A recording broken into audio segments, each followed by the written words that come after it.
Hello, and I hope you're enjoying your day so far. Isn't it amazing how time flies that we're almost at the end of the month of January? Feels like it was just yesterday that we said Happy New Year to our friends and loved ones, and January is almost over, and in a few days we'll be getting into the second month, the month of February, and before you know it, the first quarter of the year will be over and we'll be getting into the second quarter. And I hope so far you are keeping the energy positive with your expectations and taking actions that you need to take so that you can achieve what goals that you have set for yourself today.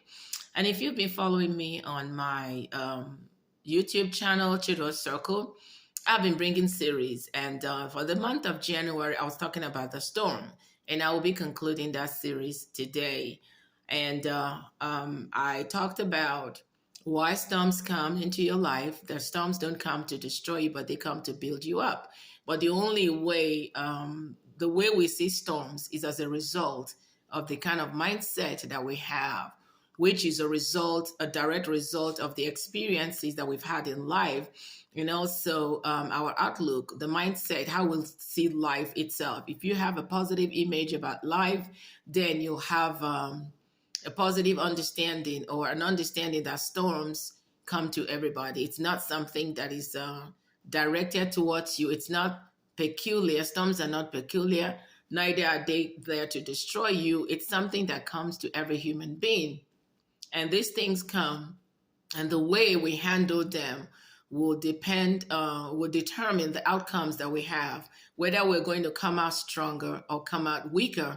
There are people that have gone through storms in life, and those storms literally broke them and made them feel incompetent, made them feel less qualified or valued in life. Whereas there are also people who have gone through storms, and in the course of those storms or those negative circumstances of life, they became aware of the power or the things they never knew, the capacity. It's kind of like stretch their capacity, and they were able to hold more. You become aware of qualities of strength that you never knew you had.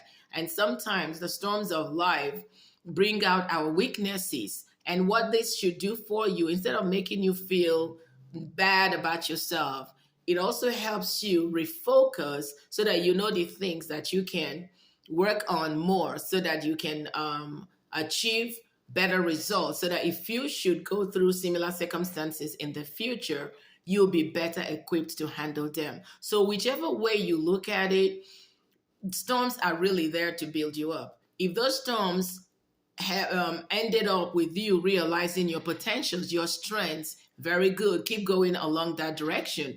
But if those storms, at the end of the storms, you realize the areas of weaknesses, things you never knew, maybe you never knew that you didn't have patience, you never knew that there were some weaknesses inside of you, but it took that fire to bring them out. It's not to discourage you, it is for you to focus on those areas so that you can build them up, so that what came as negative now turns into a strength.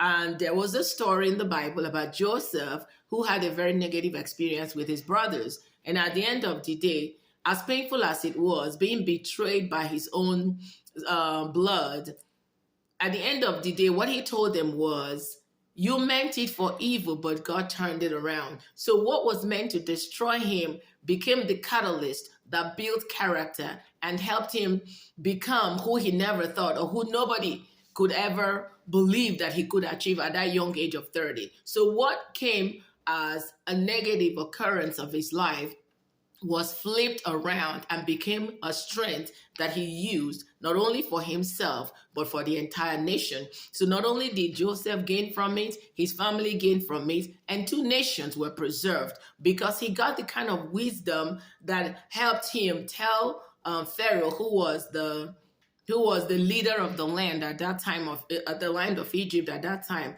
on what they needed to do so that they could have enough food for the nation. So not only was the nation of Egypt preserved, but other nations around them came there and bought food. So what was meant as to destroy him became what literally saved the world at that time. So you see how storms can help you navigate through life and get to the other side. But it is your decision whether storms will make you bitter or better. But I hope you choose to look at storms as help.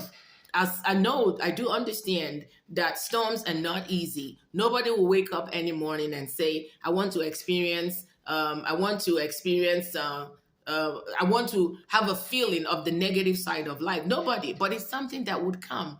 It's not if, it's when. So you have to be prepared when you understand that as you go through life, things would happen. Good things happen to bad people, bad things happen to good people. But the better prepared you are, understanding that life happens. I always talk about lemons. Life will throw you lemons. But when life throws you lemons, what do you do with those lemons?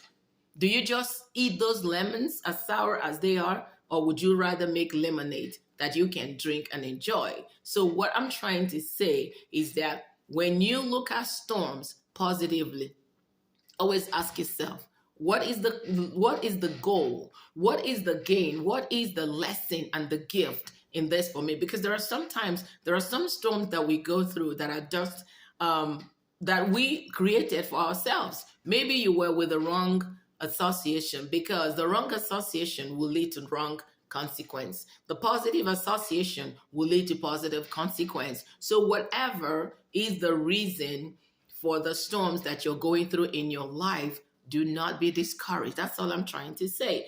Do not be discouraged. You can flip it around. You can turn the pages of a negative situation to work for you. When the storm comes, the eagle does not run away from the storm, because the eagle has its strength. What makes other birds run away and hide is exactly what the eagle needs to get to the next level. When the eagle flies with its strength. But in the face of the storm, that's when the eagle ceases to fly. The eagle spreads its wings and allows the storm to carry it. So it literally begins to soar.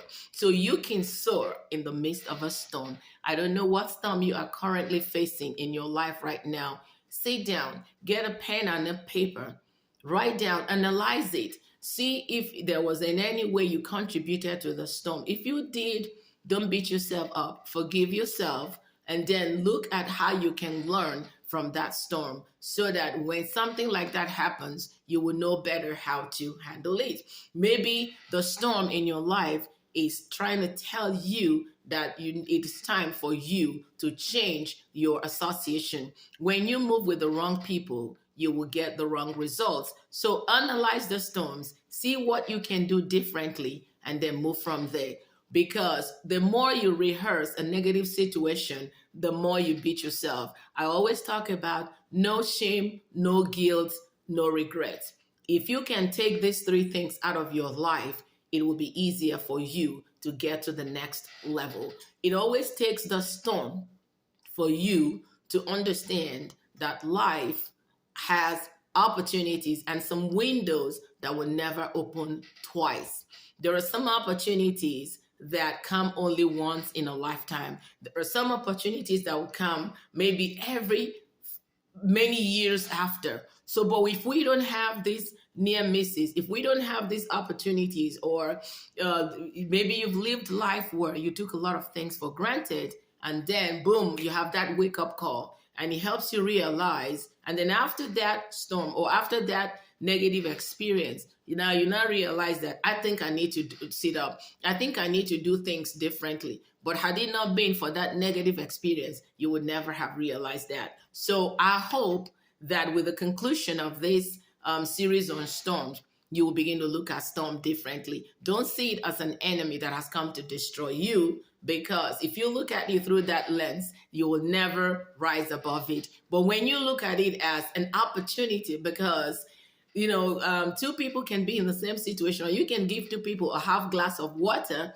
One person will look at it as half empty, and the other one will look at it as half full. Will say, oh, okay, I have a half full of a glass of water. I can do a lot with it. And then another person is looking at the same cup of water. It's half empty. It's not enough. So it all boils down to the mind. So flip your mind around. Let your mind begin to work for you. Look at every situation. Look for the opportunity. Instead of looking for the hole in the donut, look for the donut in the hole.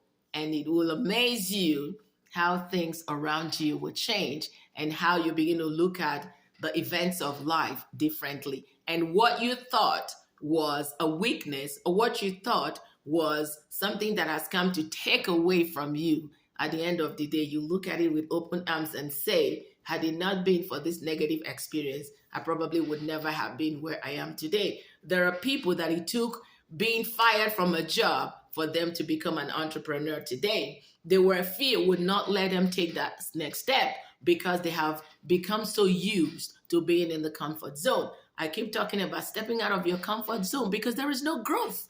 There is no growth. These are things that you do without even thinking about it.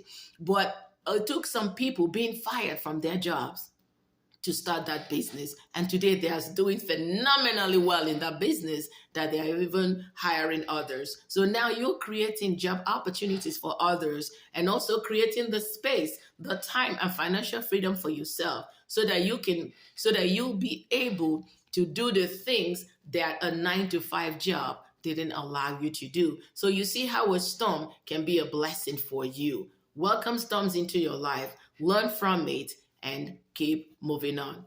I hope you have subscribed already to my YouTube channel. If you haven't, please go there, Chidwa Circle, subscribe, like it, leave a comment, and let's see what we have for the month of February.